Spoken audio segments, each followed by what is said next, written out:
Hello guys, welcome back to ఆట గురు. అందరికీ నమస్కారం. ఐపీఎల్ 2026 లీగ్ మ్యాచ్లు ముగిశాయి. మొదటి 3 స్థానాలు ఆల్మోస్ట్ 10 రోజుల క్రితమే తెలిసిపోయాయి. కానీ ప్లే ఆఫ్స్ కి వెళ్లే 4వ స్థానానికి నిన్నటితో తెరపడిపోయింది. కానీ నిన్న కోల్కతాలోని ఈడెన్ గార్డెన్స్ లో Delhi Capitals opener KL Rahul ఆడిన ఆటను చూశారా? అసలు సిసలైన క్లాస్ సునామీ అంటే ఇదే. కేవలం 30 బాల్స్ లోనే 5 4లు 4 సిక్సర్లతో 60 రన్స్ బాది ఐపీఎల్ హిస్టరీలోనే మన తాలా ఎంఎస్ ధోని కూడా సాధ్యం కానీ ఒక మైండ్ బ్లోయింగ్ రికార్డ్ అయితే క్రియేట్ చేశాడు. ఏంటి పొద్దున్న లేచి రాహుల్ భజన మొదలు పెట్టాడా అని అనుకుంటున్నారా? అసలు మన ధోని రికార్డుల కంటే రాహుల్ గారు ఎక్కువ ఏం చేశాడా అని అంటారా? ఐపీఎల్ చరిత్రలోనే ఒకే సీజన్ లో ఒక వికెట్ కీపర్ అండ్ బ్యాటర్ గా 5 కంటే ఎక్కువ సార్లు 50+ స్కోర్లు కొట్టిన ఏకైక మనగాడిగా కేఎల్ రాహుల్ రికార్డు సృష్టించాడు. ధోని తన కెరియర్ లో ఒక సీజన్ లో మాక్సిమం 4 హాఫ్ సెంచరీలు చేశాడు. అది కూడా 2013లో మాత్రమే. కానీ రాహుల్ ఈ సీజన్ లో 6 హాఫ్ సెంచరీలు కొట్టేసి హిస్టరీలో ఒకే సీజన్ లో 6 సార్లు 50+ కొట్టిన రిషబ్ పంత్, ప్రభ్ సిమ్రాన్ సింగ్ సరసన చేరాడు. పైగా రాహుల్ కెరియర్ లో ఇలా 6 50లు కొట్టడం ఇది రెండోసారి. గతంలో 2018లో కొట్టాడు. సో వికెట్ కీపింగ్ చేస్తూ బ్యాటింగ్ లో ఈ రేంజ్ కన్సిస్టెన్సీ చూపించడం రాహుల్ కే సాధ్యమైంది. ఢిల్లీ ఎలాగో ప్లే ఆఫ్స్ రేస్ నుంచి ముందే అవుట్ అయిపోయింది కాబట్టి రాహుల్ రన్స్ కొట్టినా లాభం లేదు. కానీ ముంబై ఇండియన్స్ కథ, బుమ్రా ఉన్నాడు, రోహిత్ ఉన్నాడు, సూర్య ఉన్నాడు, అయినా టేబుల్లో కింద నుంచి 2వ ప్లేస్ లో కూర్చున్నారు. పేపర్ పై చూస్తే ముంబై టీం కింగ్ లా ఉంది, కానీ గ్రౌండ్ లో చూస్తే 0 అయిపోయింది. లీగ్ స్టేజ్ ముగిసేసరికి 14 మ్యాచ్ల్లో ఏకంగా 10 మ్యాచ్లు ఓడిపోయి 9వ స్థానంలో నిలిచింది. దీనికి అంతటికీ కారణం కెప్టెన్ హార్దిక్ పాండ్యా అని ఫ్యాన్స్ గట్టిగా కడిగేస్తున్నారు. మొన్న వరల్డ్ కప్ గెలిపించినప్పుడేమో హార్దిక్ అన్నారు. ఇప్పుడు ఐపీఎల్ లో కెప్టెన్సీ ఫ్లాప్ అయ్యేసరికి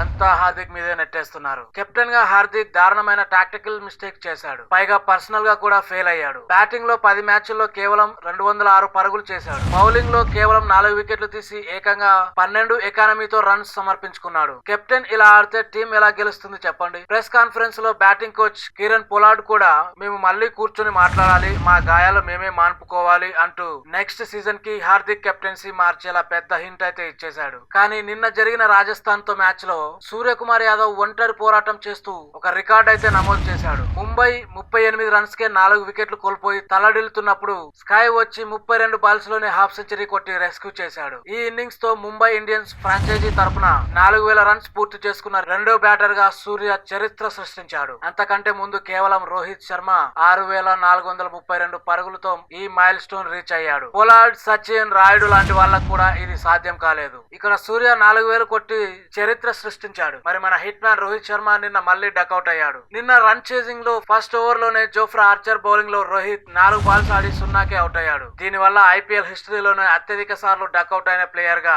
గ్లెన్ మ్యాక్స్వెల్ తో కలిసి రోహిత్ శర్మ 19 డకౌట్లతో మొదటి స్థానానికి చేరుకున్నాడు. దినేష్ కార్తిక్, సునీల్ నరైన్లు 18 డక్లతో సెకండ్ ప్లేస్ లో ఉన్నారు. ఒకవైపు 7000 రన్స్, మరోవైపు 19 డక్స్. హిట్ మ్యాన్ రికార్డులు విచిత్రంగా ఉన్నాయి. ఇక ఈ సీజన్ లో చెన్నై సూపర్ కింగ్స్ 14 కోట్లు పెట్టి కొన్న ఆ అన్క్యాప్డ్ ప్లేయర్ ప్రశాంత్ వీర్ ని ఎలా వాడుకున్నారు? చెన్నై సూపర్ కింగ్స్ ఈ సీజన్ లో ప్లే ఆఫ్స్ కి వెళ్లకుండా దారుణంగా ఫెయిల్ అవ్వడానికి one of the reasons players ని సరిగ్గా వాడుకోకపోవడం. ప్రశాంత్ వీర్ ని 14 కోట్లకు కొని కేవలం 6 మ్యాచ్లే ఆడించారు. అందులో అతను కొట్టింది కేవలం 90 రన్స్ మాత్రమే. అంటే అతని కాస్ట్ పర్ రన్ ఎంతో తెలుసా? అక్షరాల 16 లక్షలు. అంటే అతను గ్రౌండ్ లో కొట్టిన ప్రతి సింగిల్ రన్ కి సిఎస్కే 16 లక్షలు చెల్లించింది అనమాట. బౌలింగ్ లో మొత్తం సీజన్ లో కలిపి 2 ఓవర్లు వేయించారు. రన్స్ అయితే ఇచ్చాడు, కానీ వికెట్లు 0. కాస్ట్ పర్ వికెట్ ఇన్ఫినిటీ అన్నమాట. అయితే సాక్షి ధోని గారు మాత్రం అతనికి సరైన అవకాశాలు ఇవ్వలేదు. ఒక సీజన్ చూసి రిలీజ్ చేయకూడదు, చెన్నై నెక్స్ట్ సీజన్ లో కూడా అతన్ని ఉంచుకోవాలి అని సపోర్ట్ చేస్తున్నారు. మొత్తానికి నిన్న ముంబైని రాజస్థాన్ రాయల్స్ 30 రన్స్ తేడాతో ఓడించేసరికి కేకేఆర్, పంజాబ్ కింగ్స్ ఆశలన్నీ అడియాసలయ్యాయి.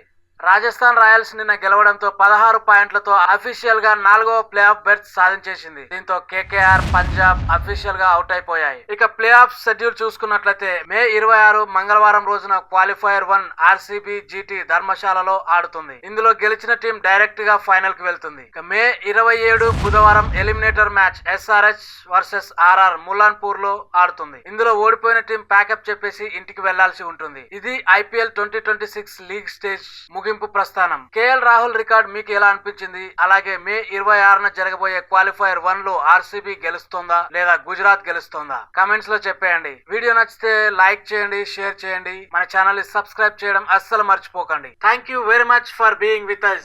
ఇలాంటి మరిన్ని అప్డేట్స్ కోసం చూస్తూనే ఉండండి ఆట గురు.